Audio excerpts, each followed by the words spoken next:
Nous appelons sur scène M. Xavier Paluskiewicz, député de Meurthe-et-Moselle.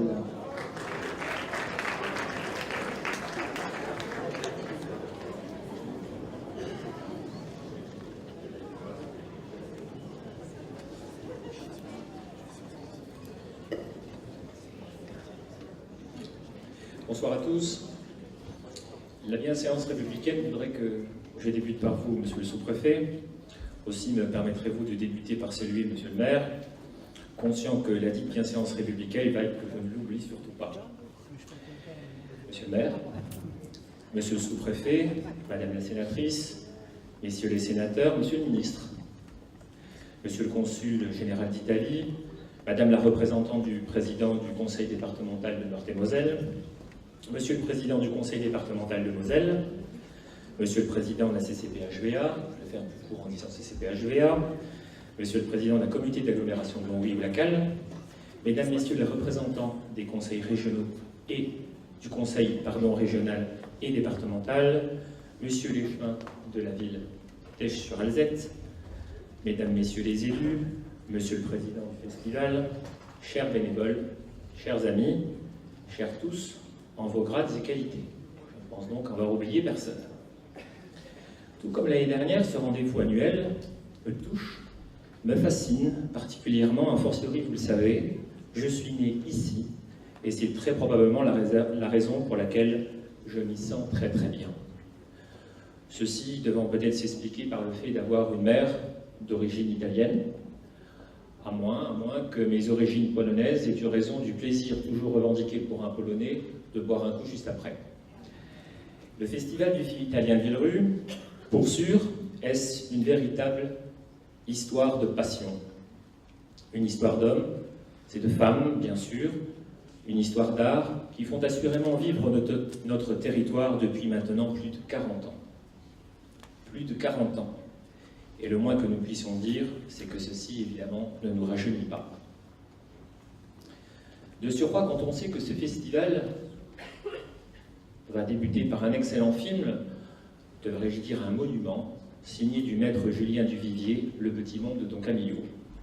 Ce classique, qui nous ramène inexorablement à notre enfance, à ses fous rires, en famille, à cet univers charmant et désuet, gravé en noir et blanc sur la pellicule, et pour lequel il n'est pas grotesque, et encore moins déplacé d'en faire des parallèles, de sacro-saints parallèles, si j'ose dire, avec ce que nous vivions et vivons encore au gré des rencontres que nous faisons ici ou là en notre beau pays haut. Qu'il s'agisse des accents italiens qui égayent notre marché, cet air chantant alors qu'entonne tel un romagnol ce Romagna Mia qui vous invite à valser, qu'il s'agisse dans cette vie publique de ces bagarres, ces lotta locales qui parfois usent les habitants bien plus vite que leurs semelles. Notre festival fait aussi écho au temps que nous vivons. Sur les écrans se télescoperont histoires d'amour, moments de vie, plus ou moins graves, portraits humains ou satiriques, et même un dessin animé contant l'histoire d'une mouette et d'un chat. Les œuvres de Federico Fellini s'offrent au menu des cinéphiles, des moments d'histoire aussi. Ils viennent s'accrocher sur la toile, parfois comme des fantômes. Je pense à Sacco et Vanzetti de Giuliano Montaldo, sans oublier des documentaires qui appellent à la réflexion et nous interrogent parfois sans ménagement. C'est cela le cinéma, une fenêtre ouverte sur le monde qui suscite l'émotion, le questionnement, le rire ou les larmes, et prend vie par le talent des hommes et des femmes qui s'y engagent. Et pour cette 41e édition, le Festival du film italien est une fois encore pile dans le ton. Dans ce contexte, où la lutte contre les violences faites aux femmes est inscrite comme une priorité de l'action de l'État, je suis particulièrement fier qu'ici, dans le pays haut, il leur soit permis d'exprimer leur puissance créatrice, leur talent et ce qui les anime en toute liberté. Saluons l'artiste Alessandra Carloni, qui a créé la très belle affiche de ce festival, Rebecca Manzoni, chroniqueuse sur France Inter, qui nous a fait l'honneur de présider l'Amilcar de la critique, sans oublier toutes ces femmes qui font vibrer le cinéma et ce festival particulièrement. Critiques, productrices, Actrices, réalisatrices, machinistes, décoratrices, maquilleuses ou petites mains, elles ne comptent pas leur temps pour qu'aujourd'hui nous puissions nous délecter de cette foisonnante programmation. Les messieurs ne sont pas en reste, bien naturellement. Hommes et femmes, nations et territoires, parfums, langues et accents ont fait de ce festival, comme de notre pays, ce qu'il est aujourd'hui. Et je saisis l'instant pour vous dire ô combien je suis fier de partager avec vous cet esprit d'ouverture qu'incarne notre festival.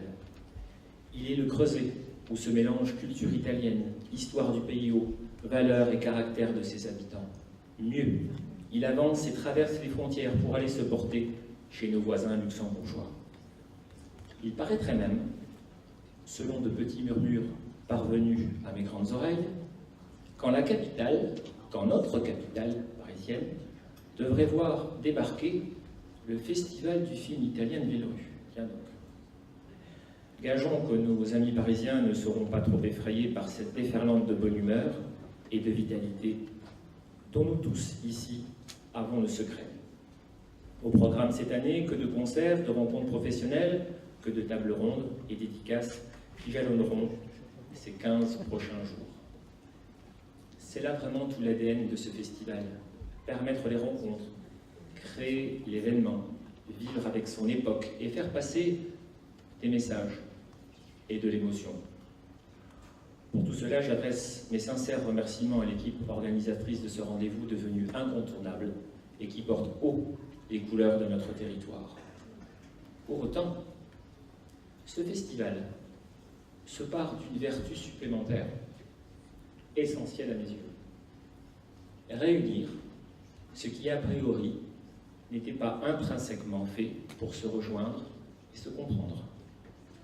En effet, la culture, quelle qu'en soit la forme, est un merveilleux et puissant outil pour lutter contre la violence et l'exclusion, tout en apportant partout un petit supplément d'âme, ce petit supplément d'âme.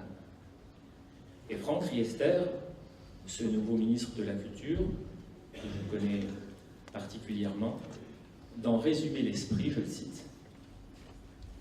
La culture nous rassemble par la transmission et le partage de cet héritage qui nous permet de mieux exercer le métier de vivre, pour reprendre les mots de Cesare Pavese. C'est donc un objectif fort qui est défini au plus haut niveau, étendre la culture dans tout l'Hexagone, sous toutes ses formes, en poursuivant 3 objectifs primordiaux. Le premier, développer la démocratisation et l'accès à la culture des plus jeunes. Le second, diffuser l'offre culturelle partout en France. Et pour finir, poursuivre les investissements en ce sens. C'est la raison pour laquelle les crédits alloués à la mission ministérielle de la culture ne seront en aucun cas réduits dans le cadre du projet de loi de finances 2019. Plus concrètement, sur notre territoire, 2 projets nous concernent et prouvent décidément que la culture n'est pas un luxe, mais un véritable maillon de notre développement et de notre vivre ensemble. Mieux, la culture est une nécessité pour accentuer notre attractivité et nous sommes tous d'accord ici pour le dire. Cependant, la véritable question est de savoir si d'aucuns sont d'accord pour payer. Et là, force est de constater que le bât blesse. En responsabilité, et en ma qualité de député donc, j'ai le devoir d'alerter de ce devoir de responsabilité, indissociable au devoir et au principe de réalité, qui nous oblige à prendre la mesure du projet, de son financement, certes, mais de son coût, mais aussi et surtout de l'impact financier que ce dernier aura sur notre feuille d'impôt et pour combien de générations. Ce magnifique et ambitieux projet constitue le moteur du plan Culture 2014-2024 de la CCPH-VA. De quelle CCPH-VA ? Une collectivité qui avait choisi hier d'être la collectivité partenaire de la candidature d'Esch-sur-Alzette pour le titre de capitale européenne de la culture en 2022, et sur ce point, nous ne pouvons que nous en féliciter. Pour l'heure, l'important réside dans la finalisation du plan de financement de ce projet, d'un montant estimé à quelques 13 millions d'euros. Il pourrait donc bénéficier à la fois des subventions attribuées par le contrat plan État-région, par la DRAC, la Direction régionale des affaires culturelles, ainsi que par la région Grand Est, pour une enveloppe significative de 8 millions d'euros.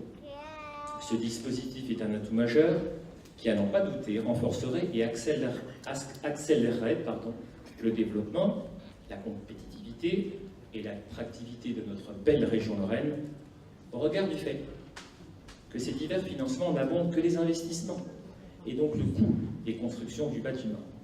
Cependant, quid du fonctionnement, quid de ces frais que cette CCPH-PA devra supporter? Et qui, dans un contexte que nous connaissons tous, peut dire qui sera en mesure de payer les dettes?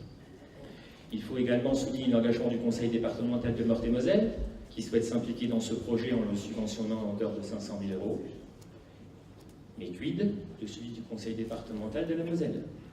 Tant de questions posées et restées sans réponse, auxquelles les élus que nous sommes, mais aussi et surtout les contribuables que nous sommes aussi, sont en droit d'attendre des réponses. Dans cette logique, je souhaite travailler avec l'ensemble des élus et des opérateurs français et luxembourgeois pour définir le juste périmètre de la future création du pôle métropolitain du Nord-Rhin, qui nous permettra, et j'en suis certain, d'évoquer ce projet en son sein. Ce faisant, il est temps de passer à présent à ce que nous attendons tous, place au cinéma. Je forme le vœu que cette nouvelle édition du Festival du film italien Villerue rencontre toute la réussite qu'il mérite. Je voudrais également, assurément, posément, rendre hommage tout particulièrement aux bénévoles, sans qui ce festival ne serait réellement pas, mais aussi remercier les organisateurs, et particulièrement messieurs Compagnon et Sacchetti, cher Antoine, cher Oreste, Sacchetti, lesquels m'ont donné le privilège de cette tribune. Je vous remercie, et comme on dit chez nous, Andiamo.